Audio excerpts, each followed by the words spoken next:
국민의힘 조배수 의원입니다. 먼저 이번 계엄은 분명히 잘못된 것입니다. 윤 대통령의 이 비상계엄 선포가 전시, 사변 또는 이에 준하는 국가 비상사태라는 요건을 충족하지 못한 상태에서 국민의 기본권을 제한하려고 했다는 점에서 위헌의 소지가 있다는 것은 모두가 동의하고 있습니다. 자, 지금 법무부 장관님, 예.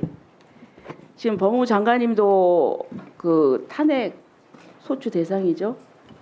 내일이면 아마 탄핵 의결이 될 것 같은데 그렇죠? 알고 계시죠? 예, 알고 있습니다. 지금 대통령을 이제 내란죄로 조사한다고 합니다. 그렇죠? 언론을 통해서 저희들 다 그렇게 알고 있습니다. 네, 좋습니다. 내란죄에도 죄형 법정주의가 엄격하게 적용돼야 되지 않겠습니까? 그렇죠? 거기에 맞춰서 수사기관들이 판단할 것으로 알고 있습니다. 네, 지금 이제 형법 87조를 보면은 내란죄가 인정되기 위해서는 대한민국 영토의 전부 또는 일부에서 국가 권력을 배제하거나 국헌을 문란하게 할 목적으로 폭동을 일으킨 경우에 해당돼야 합니다. 이 전자에 해당하기 위해서는 대한민국 영토를 점령하고 그 지역에서 정상적인 국가 권력이 작동할 수 없는 상태를 만들어야 하는데 이제 이 부분에 대해서는 해당되지 않는다고 보는 것 같습니다. 네, 국헌 문란할 목적에 대해서는 좀 설이 갈리는 것 같고요. 다음에 이제 폭동에 대해서 보겠습니다.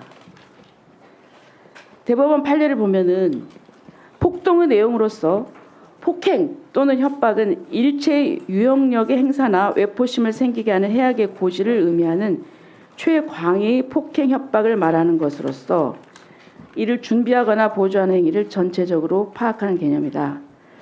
그래서 그 정도가 한 지방에 평온을 해할 정도의 위력이 있음을 요한다. 이렇게 보고 있습니다. 물론 이런 일이 없어야 되겠죠.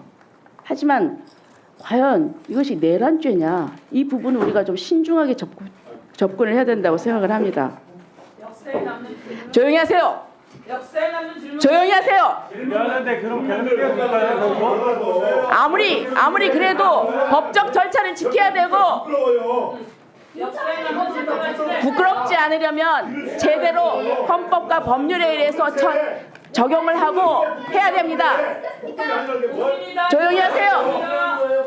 그리고 또 대통령의 권한 행사에 있어서 위헌성이 있다고 하더라도 그 권한 행사를 곧바로 폭동이라고 볼 수 없는, 자, 권한 행사에 위헌성이 있다고 하더라도 그 권한 행사를 곧바로 폭동이라고 볼 수는 없다. 이런 해석도 할 여지가 있다는 것입니다. 지금 헌법, 아니 지금 제가 질의하고 있어요. 질의도 질의답게 하세요. 그거는 시간에 하세요. 그건 내 판단이에요. 오선 의원님이에요. 오선. 아니, 네. 국민의힘 지지자는 국민 아닙니까? 자, 지금 보세요. 공조하는 발언을 하고 있어요. 헌법학자들이, 본인이 재판장이에요? 자, 다른 분들 다 저는 조용히 동조하지 하세요. 않습니다. 단 이것이 내란죄냐 아니냐 그걸 해석의 여지가 있다는 것입니다. 헌법학자들도 이 부분에 대해서 설이 갈립니다. 자, 그다음에 보세요. 지금 이 민주당의 행태를 보십시오. MBC 장악을 위해서 이동관, 김홍일, 이진숙 방통위원장 연달아 탄핵시켰습니다. 그리고 또 민주당과 이재명 사건을 수사한 이정섭, 손준성, 강백신, 김영철, 박상용, 어미준 검사에 이어서 지난주에는 이창수 서울중앙지검장, 저 2분 더 주세요. 조상원, 최재원 검사에 이어서 헌정사상 처음으로 감사원장 탄핵안도 일방 처리했습니다. 예산과 행정권이 무력화된 대통령이 계엄이라는 잘못된 선택으로 지금 물러날 준비를 하고 있습니다. 정부 역시 권한대행 체제 준비하고 있습니다. 그런데 민주당은 지금 다음 권한대행인 한덕수 국무총리마저 탄핵하겠다고 합니다. 자, 지금 민주당을 보면은 총리에 이어서 경제부총리 등 국무위원들도 탄핵할 것으로 보입니다. 지금 박성재 법무부 장관 그리고 조지호 경찰청장에 대한 탄핵안을 이제 어제 본회의에 보고했고 내일 표결할 계획을 세웠습니다. 이제 줄탄핵을 예고하고 있습니다. 지금 민주당 계획대로라면은 대통령이 탄핵될 경우 대통령 권한대행을 맡게 될 국무총리도 탄핵시키고 국방과 치안, 경제 등을 담당하는 핵심 국무위원들이 수사를 받거나 사퇴, 나가서 국무위원들 전액 전원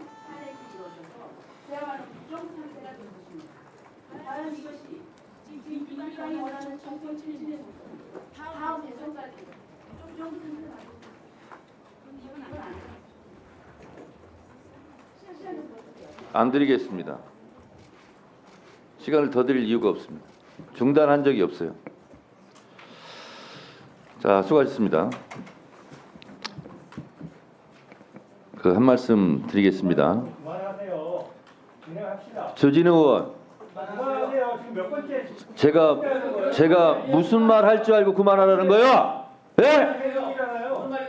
연평하려고 하는 거 아닙니까? 지금 제가 하는 말 주진우 의원이 어떻게 알죠?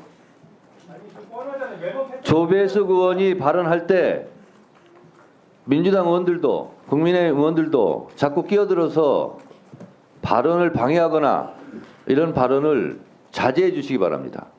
이 말도 하면 안 됩니까, 주진우 의원?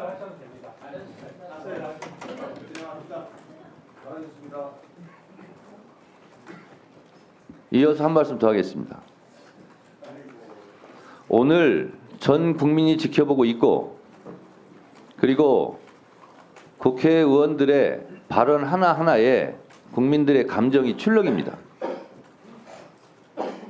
우리가 흔히 특검을 방해하는 자 범인이라고 얘기했고 그 점에 비춰보면 내란을 옹호하거나 비호하는 듯한 발언을 하면 그 또한 역사적 평가를 받을 것이고 내란 숙에 윤석열을 특히 비호하는 경우는 윤석열과 함께 엄중한 국민적 심판이 따를 것이다 라는 점을 인식하시고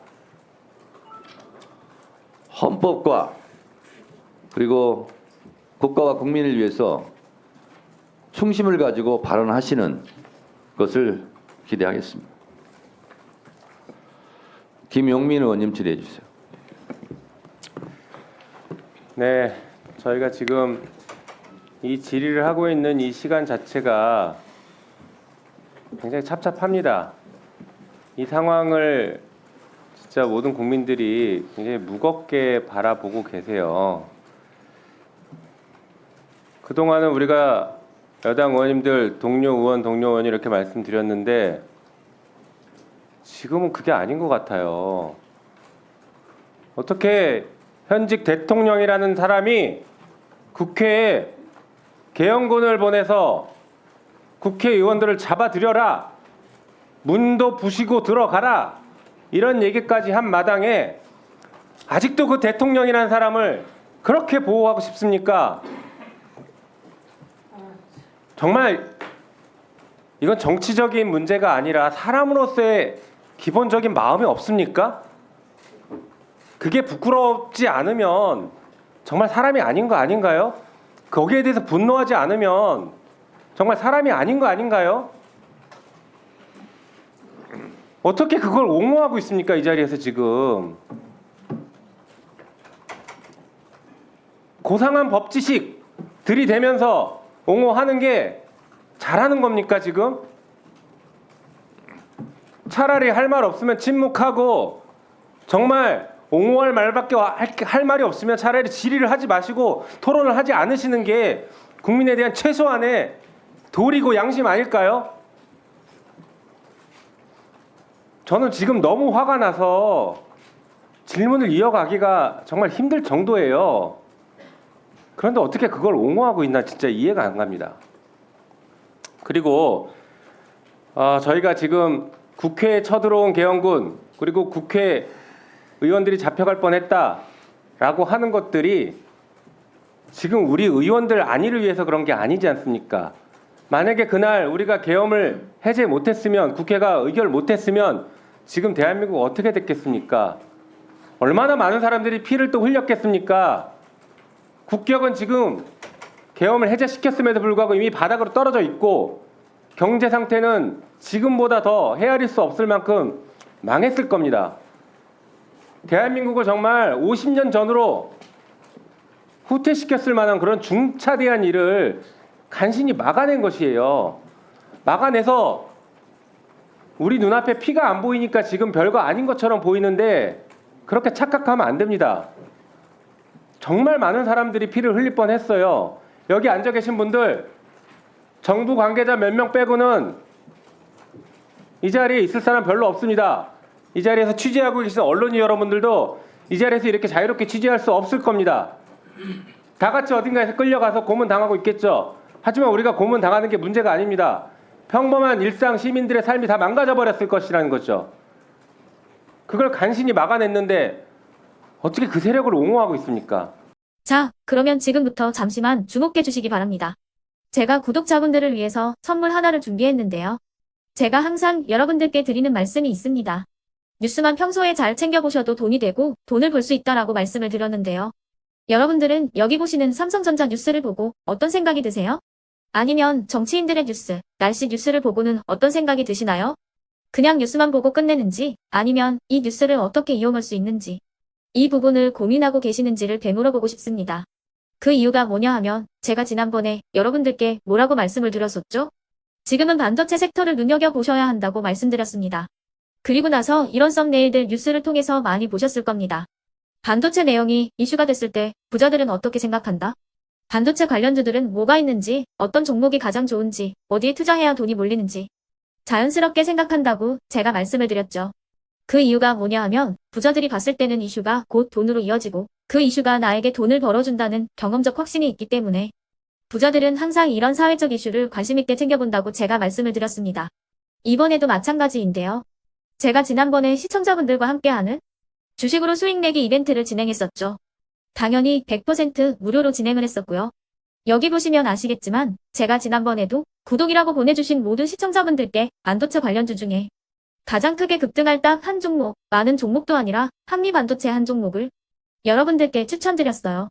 그러면서 여기 나와 있는 대로 정확히 얼마에 매수해야 하는지, 그리고 수익률이 어느 정도 나왔을 때 팔아야 하는지를 이런 부분들까지 여러분들에게 정확히 알려드렸었는데 지금 실제로 어떻게 되었다? 오른쪽을 보시면 아시겠지만 제가 지난번 문자 발송으로 이 한미반도체를 소개해드리고 나서 실제로 이렇게 5배 이상 어마무시한 상승이 나왔습니다. 100만 원만 투자를 했어도 무려 500만 원이 넘는 수익금이 생긴 거죠. 그래서 당시에도 굉장히 많은 분들이 제가 드린 이 한미반도체로 수익을 내실 수가 있으셨을 텐데요. 다시 한번 축하드린다고 말씀을 드리겠고 이번에도 마찬가지입니다. 앞으로도 2024년, 2025년 계속해서 기대해볼 섹터는 AI입니다. 그 중에서도 AI 반도체는 그 누구도 부정할 수 없는 미래 성장 산업입니다. 그러면 우리가 어떻게 생각해 볼 수 있을까요? AI 반도체 종목 중에 앞으로 크게 대장 역할을 하면서 10배 이상 급등할 수 있는 템베고 종목을 지금부터 열심히 추적해야 한다는 겁니다. 큰 돈을 투자하지 않더라도 월급의 일부분 아주 소액이라도 이 종목을 모아가야 수백 %의 수익률을 손에 쥘 수 있는 것이죠. 지금 여러분이 보고 계시는 이 유튜브 또한 AI 반도체와 아주 밀접한 연관이 있고 반도체야말로 대한민국의 핵심 산업으로 앞으로 더더욱 시장은 성장할 수밖에 없습니다. 그렇기 때문에 제가 이번에도 뭘 보내드리고 있냐면 지난번과 똑같이 구독이라는 문자를 보내주시면 제가 AI 반도체 관련주 중에 앞으로 대장주 역할을 하면서 주가가 가장 크게 급등할 한 종목을 여러분들께 문자 발송으로 종목명과 사고 파는 시점을 모두 알려드릴 건데요. 그 문자를 받고 여러분들이 주식으로 돈 버는 연습을 한번 해보셨으면 좋겠고요. 혹시라도 나는 주식을 하지 않는다 하시는 분들은 주변에 주식하시는 지인분들에게 말씀을 해주셔도 되고요. 아니면 연세가 있으셔서 투자가 어렵다 하시는 분들은 이 종목을 자녀분들에게 한번 사봐라. 이걸로 한번 수익을 내봐라. 이렇게 조언을 해주실 수도 있는 거겠죠. 그래서 지금 이 영상을 보시는 시청자분들 중에 나도 이번 종목이 좀 궁금하다 하시는 분들은요. 누구나 상관없이 그리고 어느 시간대나 상관없이 부담 없이 010-2514-5930번으로 구독이라는 문자 보내주시면 제가 이번에도 똑같이 무료 추천 급등주 문자를 보내드리겠습니다. 이해되시겠죠? 제 번호 010-2514-5930번으로 구독이라는 문자 보내주시면 여러분들이 직접 이슈를 통해서 돈 버는 연습을 해보실 수가 있는 거고 제가 돈을 받는 것도 아니고 투자를 대신해 드리는 것도 아니기 때문에 부담 없이 신청해 주시면 되는 겁니다. 그리고 수익이 나면 저는 다른 것은 하나도 바라지 않습니다. 제 채널에 구독, 좋아요 한 번씩만 눌러주시라 이렇게 다시 한번 말씀을 드리겠습니다.